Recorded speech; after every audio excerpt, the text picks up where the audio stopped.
کریم صلی الله علیه وسلم چې مدینه منوره ته هجرت وکړه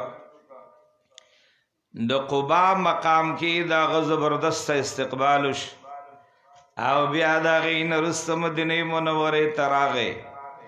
د مدینه منوره د مسجد نبوي مقام دا هدیه ک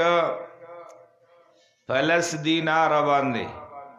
دا د یو دواله کانو زو د یو نوم سهل نه د یو نوم سهیل رضی الله عنهما هغه وی موږ پیسې ناخلو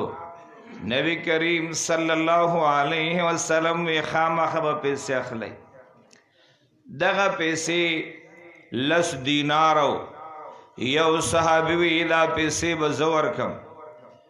بل صحابي وی دا پیسې به زور کم میزبان رسول چکم د پیغمبر علیہ الصلوۃ والسلام آلتا میزبانی کړي نا آغا صحابی فرمائی سړی باب السلام باندې راشه او باب البقی باندې راوځي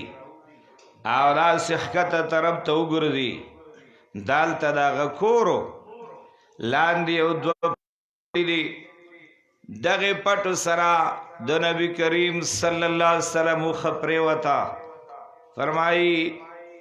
یو صحابی وی دی با زمان کرم علمی بلوی زمان تبی پیغمبر علیہ السلام وی زماو خشر چا د کور مخی تا پریوت زبداغی علمی داغا صحابی د کور مخی تا پریوتا داغا علمشا آغا فرمائی دا پیسے بزا ادا کم نبی کریم صلی اللہ علیہ وسلم فرمائی دا پیسے بداو بکری صدیق سے دا مال نہ ادا کی گی نور سوک بنا ادا کی دا پیسے بدا ابوبکر صدیق سے دا مال نہ ادا کی ابوبکر صدیق رضی اللہ تعالی عنہ دغه لس دینار ادا کړی دي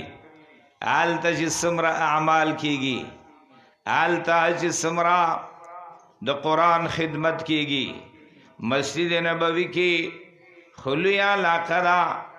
باقاعدہ زی پزی حلقے لگی دلی د قرآن ترجمه کیږي د حدیث بیان کیږي